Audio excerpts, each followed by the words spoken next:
ఏంటి ఏదో మెసేజ్ పంపించింది. ఫోటోనా? సరేలే మనం చూద్దాం.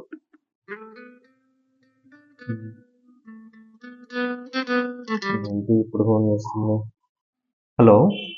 పెళ్లికి ముందు ఎన్ని కాల్స్ చేసేవాళ్ళు, ఇప్పుడు కాల్ చేసినా లిఫ్ట్ చేయట్లేదు. ఫోన్ లేదు, నెంబర్ కూడా లేదా?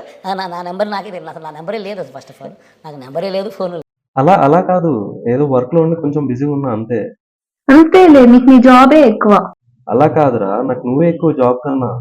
అలా ఏం లేదు, మీకు నీ జాబే ఎక్కువ. ఇట్ట తయారయ్యేనే మీరంతా సీరియల్ కిల్లర్స్ లాగా. నిజంగా నాకు జాబ్ కన్నా నువ్వే ఎక్కువ. కావాలంటే చూడు, ఇప్పుడే జాబ్ రిజైన్ చేసి ఇంటికి వచ్చేస్తా. దాని తర్వాత పానీపూరి బండి పెట్టుకుందాం ఇంటి దగ్గర ఇద్దరం కలిసి. ఏం వద్దులేండి, మీ వర్క్ మీరు చేసుకోండి. సర్లే గానీ ఏంటి ఏదో సాంబార్ ఫోటో పెట్టావు? మీకోసం సాంబార్ చేసా, ఉప్పు కారం చూసి చెప్తారేమో అని. ఇప్పుడేంటి, నేను స్క్రీన్ డిస్ప్లే నాకేసి దాని టేస్ట్ ఉప్పు కారం సరిపోయిందని చెప్పాలి నీకు? నేను మరీ అంత ఎదవలా కనపడుతున్నారా? సరే, వచ్చేటప్పుడు నేను మిరపకాయలు శనగపిండి తెస్తాను, మిరపకాయ బజ్జీలు వేస్తావా? మీరు అడిగితే నేను చేయకుండా ఉంటానా?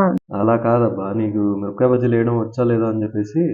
అసలు ఏమనుకుంటున్నారు, నేను బోండా చేస్తే మా ఇంటి ముందు క్యూ కట్టేవాళ్ళు. ఇది గుర్తుపెట్టుకో, తర్వాత మాట్లాడుకుందాం. ఏంటి, మీకేమన్నా బజ్జీల షాప్ ఉండేది అప్పుడు? నేను బాగా చేస్తా అని చెప్తున్నా. సర్లే, వచ్చేటప్పుడు ఫోన్ చేస్తా. మన బోండా రెడీ అయ్యేంత వరకు మనం coffee, biscuit, Marie Gold, Parle-G. Actually మన ఇండియాలో ఫేమస్ బిస్కెట్స్ ఇవి రెండే, పార్లేజీ అండ్ మ్యారీగోల్డ్. దీని గురించి ఒక చమత్కారం ఉంది. ఈ పార్లేజీ వచ్చేసి లోపలికి పోయిందనుకో మళ్ళీ బయటికి రాదు, కొంతసేపు అయితే ఇలా అర్థం వస్తుంది, అయినా తిన్నాం. ఇంకా ఈ మ్యారీగోల్డ్ అంటారా, అసలు లోపలికే పోదు. సరే, ఇంకా బోండాలు వచ్చే టైం అయింది, బోండాలు అడుగుదాం. బోండాలు రెడీ అయ్యా?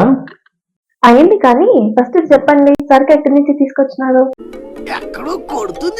అదే మన సందూర సుబ్బారావు గారి దగ్గర తెచ్చాను. ఏమైంది? ఏం అవ్వడం ఏంటి, అసలు ఏం బాగాలేనట్టుంది, బోండాలన్నీ మాడిపోయింది.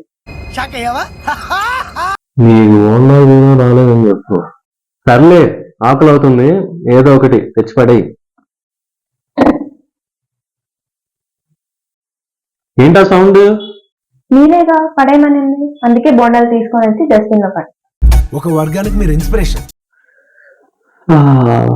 అసలు ఇది నాకు జీవితంలో 99 ప్రాబ్లమ్స్ ఉన్నాయి, నీతో ఉన్నప్పుడు మాత్రం. నాకు తెలుసు, అన్ని మర్చిపోతావు కదా. కాదు, ఆ 99 కాస్త 100.